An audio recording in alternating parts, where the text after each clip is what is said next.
This tale was compiled by the grand historian Scribe through various found accounts, journals, and notes for the disbursement to inter and outer dimensional realms through the Artemis Academy's Share Act. All audio was translated to best fit the listener's mother tongue to the best of the scribe's ability. Chapter Half. Appointed Problem. A long sip greets your ears. A grubby man sat his mug down on the sticky countertop and smacked his lips. His eyes wandered across displayed glowing glasses on the back wall, their colors and shapes begging for him to drink them. They filled the background behind the tavern keeper and gave him almost a delighted glow. "Say, how about yous pour me one of them glowing red bottles on the top there? Yous can put it on me tab," said the grubby man in a slurred accent. The tavern keeper's eyes were blank and empty, similar to the man's mug, and the man's pockets. He was unamused. "You've been sipping on that cup and asking about more drinks for the past 3 hours, and you haven't even paid on yesterday's tab. Why in the name of Midyard would I ever pour you the most expensive drink in the house?" "Oh, come on. That drink is straight liquor. A drink made specifically for the adventuring noble and, might me say, handsome heroes of these lands. Like me." He'd smirk and try to put on a devilish smolder, despite his rugged and misshapen face. "You? A poor drunkard who loiters around my establishment and asks for free drinks? A drunkard who has been asking for free drinks for 2 days? You're a hero." "Of course, it's me heroic benefits in it." "Right. And just what do they call you, hero?" The poor fool's eyes opened widely and wildly, and the question broke his already broken smolder. They darted around to different objects in the tavern. He looked at mounted animal heads, other patrons, and even to the keeper's framed certificate to sell magical substances within city limits permit for inspiration. "It's wolf head drunk. No. Wolfhead blood drinker. Of Sword Glade," he said with a growing curl of another smile, his forehead sweating. "Wolfhead blood drinker of Sword Glade," the keeper questioned, raising an eyebrow higher with each syllable. "Yes. That is single-handedly the worst name I have ever heard. No drinks." "Oh, come on," the fool protested, but without warning, both of them would have a new hunk on their plates. A loud explosion rattled the tavern, the front door blown open as clouds of dust fell around a single, looming muscular figure. His body modeled that of a statue, if carved from flesh instead of stone. The tavern keeper gasped. "Oh my word! It's Dogface Enemy Slasher of Knife Pass. I never thought I would see an actual hero at my tavern." The grub man gave the keeper an evil side-eye and a wide frown. "Ha ha ha. No time for chit-chat, buckaroos. Give me that liquor and put it on my tab," Dogface would say as he leaned on the bar counter. His voice sounded like it was of the delights, and his chiseled body seemed equally as gifted. "Of course, Dogface, anything for you." The grub man gave the keeper 2 evil side-eyes, despite this geometry. After producing the red liquor to the hero, he chugged the whole bottle down his gullet before wiping his mouth with a paw dangling from his dog-hide head helmet. Ah. And soon he stepped back outside, where the real action was taking place. "As I was saying, obtuse occultist, you know what I'm here for. I know you have it, and I'm not leaving until it is in my possession." An armored, glowing knight stood before him. His helmet and armor looked to be crafted by some mathemagician. Every angle was perfect and unnatural. His stance straight, feet placed perfectly. The angular adversary had his doubts and jostled a figure free from his side satchel and looked upon it. The clay figure morphed into various heroic shapes for 10 seconds before forming into an exact, miniature copy of Dogface Enemy Slasher. The doll never lies. You really are the best hero in all these lands. A raspy voice spoke out from the triangular helm. The hero would grunt before taking a deep breath. "My sword, passed on to me as the weapon to save this land by the magnificent delighted wizard Albiano of Concert. I call to empower my blade through its sacred and honored birth name, known simply as Joshua, slashing fey blade of unicorpian origin, that banishes the light-cursed evil that plagues these most beautiful lands of Midyard, and defiler of corrupt kings and emperors alike. Savior to all innocent and hopeful women and children, giver to the poor and weak, taker from the coin-struck greed barons, and blade son of Nagelbar, through the sword marriage that is yet not known between that of the bladekin, but hopes to one day know their parents in eagerness of finding closure of their metaphorical wound that is more emotional than physical." Dogface cleared his throat. "Now, give that Juju figure to me before I have to take it from your slightly less than warm hands." "Were you recanting the simple, cute name of your troll's toothpick? Boy, I've laid waste to men that had names of their grandparents longer than that sword, and you know right that I will not give such an artifact away so easily."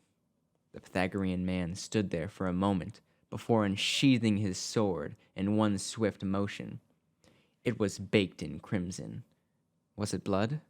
Some cursed rusting of the metal? It even defied the very physics of its sheath, appearing to be more than twice the height of the isosceles incanter. "I believe my weapon speaks for itself," the wizard quipped. And suddenly, a cacophony of insane laughter burst from the lower body of the sword. "Me blade keeper is right, lad, you cocky bastard. No more a threat than a ladybug on a toad's nose. I should slash you puny enemy where he stands." The weapon spoke, and it was rude. Dogface would chuckle under the shadow of his pelted head. "So that's it then. Let the delights smile upon us and bless us for a valiant and entertaining show." The glowing knight gave a single chuckle back. "Quite." Chapter 1. In Another Time, in Another Place. Scribe's note: I apologize in advance for this beginning section.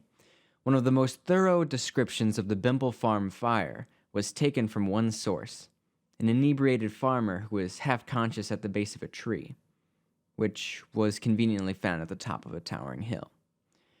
He also got hit on the top of his head by a large fruit. Many additional accounts were found for later sections. Fire. The flames of life. The singe of death. The source to cook a nice pan of lasagna. Fire, though, is natural. Elementals are born in it, while the Ents burn and end as ash. Such acts enrich the soil, and in time nature regrows where it once was, perhaps to be tilled by a group of noble farm folk. However, on this day, fire wasn't something as natural as that. No, it was something abnatural, deliberate, something that was done for the sole purpose of bloodlusted destruction, for pain and sorrow. The Vale of Bimple Farm started off quite normal. Little Carter Bimple, a kind adolescent boy who had lived his entire life at his family's farm, was sitting in the mud of a stagnant pond, surrounded by oaks. In a dual attempt to improve his wrangling skills, and to also find a gift for his aunt's birthday, he tried to fish. Clumsily, he pricked his finger with a fishing hook and gave himself some string burns. But through some effort, he had finally forged his own pole, and with a lean of his arms backward, an overhand cast launched the hook. He hadn't noticed that the hook was caught in an above tree limb, but perhaps this was the least important thing he hadn't noticed yet. Bimple, as the townsfolk in the nearby city of Concert had referred to him, was just enjoying his moment alone by the pond, pondering. He soon contemplated how he didn't have such busy thoughts as those in the cities always had. He was just a simple farm boy, after all. He didn't need to keep his mind filled to the brim because there was nothing that needed complex thinking. He woke up, ate breakfast, tended to the animals, ate brunch, took stock of the farm supplies, ate lunch, tilled the fields, ate supper, spent some quality time with his aunt and other farm folk, ate dinner, and then went to bed. Sometimes he even got a late-night snack. He needed his energy for the next day, of course. Thinking about his daily tasks, it was good enough reasoning for him, and the thoughts of city life, or lack thereof, soon passed, like the mud in the water, as he kicked around his chubby feet. As Bimble looked into the waters that didn't flow, he peered at reflections beaming off its surface. He could see the undersides of leaves as they were broken by azul skies. He wondered if the divine delights had chosen to make nature so beautiful today just for him. Oh, and the clouds. He always loved to watch the pale, bulbous bodies form shapes he recognized as farm animals, people, or farm animals. But the bulbous bodies usually were not as black and billowing as they currently looked. No, where are the white ducks flowing by, or the pale old men tap dancing? These smogs were dark serpents, vicious silhouettes of monsters. These were more akin to what comes out of chimneys. Chimneys? But that cannot be. The biannual chimney fair wasn't to be until next harvest, and Bimple wouldn't have this. His aunt knew how much he loved soot cleanings. He dropped his fishing pole and ran out of the forest. But what met his gaze was something of immense tragedy.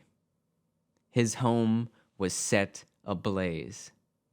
From countryside to countryside, it was all burning. There were knoll bandits everywhere, ravenous dogmen. They are hungry beings who, more often than not, would rather take than talk. Poor creatures, too. So combine having nothing to lose with an insatiable hunger, and you have a grand problem to deal with. The shock and awe blew past Bimble quickly due to a dark realization. He ran. He ran and ran and ran. He had to know if she was safe, if she was okay. Auntie had been Bimble's caretaker ever since he was a child. She would know what to do, how to fix this. As he grew closer, he was soon surrounded by flames to his sides. Cackling from the knolls echoed from all directions as the smoke etched through Bimble's throat.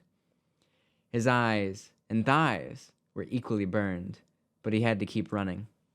With a gasp, he had come to the door of his farmhouse, but the wood had been torn from its hinges and thrown to the side. "Auntie?" Bimble called out to no answer as he stepped inside. "Auntie, are you here?" He looked further. Bimble's eyes had gone wide, hands clasping around his mouth as tears began to fall from his now bloodshot eyes.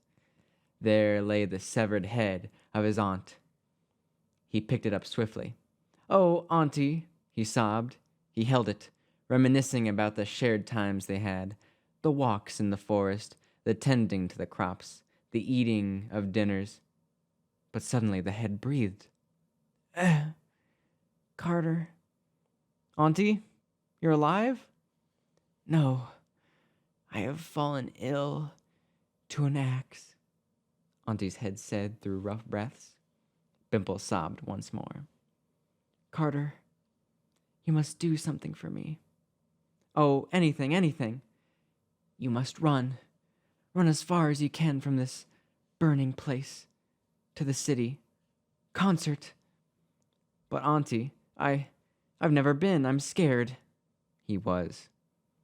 "You're a strong boy, stronger than I." He was. "Auntie, listen to me. You are more than just a farm boy. You are a Bimple. You must become a hero. Find who did this. Bring justice for us all." "But..." "Yes, I will, Auntie. For you. For the farm. I will make your wish true." "Good boy. Now, I must move on. The delights are calling me." And with that, her eyes shut, her last breath. "And take this!" The body of his aunt handed Bimple a medium-sized stick. "You will need this, my sweet, sweet boy. Take it wherever you go." Bleh. And with teary eyes, he sat the head down. He took the stick and closed his eyes for a moment in contemplation. He had to go to the city and bring justice for his family. With his home quickly burning around him, he too had nothing more to lose. And he too was also hungry. But for justice. No? Wait. It was brunch. With justice on the side. And he was off. The boy was now on the path to becoming a hero, armed with a stick passed down from his auntie, and given a fantastic story introduction. He surely had an adventure to look forward to. Auntie's body waved him off as he trudged down the road betwixt the flames to concert. This has been Juju and Midyard, Zeroic Beginnings by Con Ray on WIDR FM's 89.1 WIDR Tales series.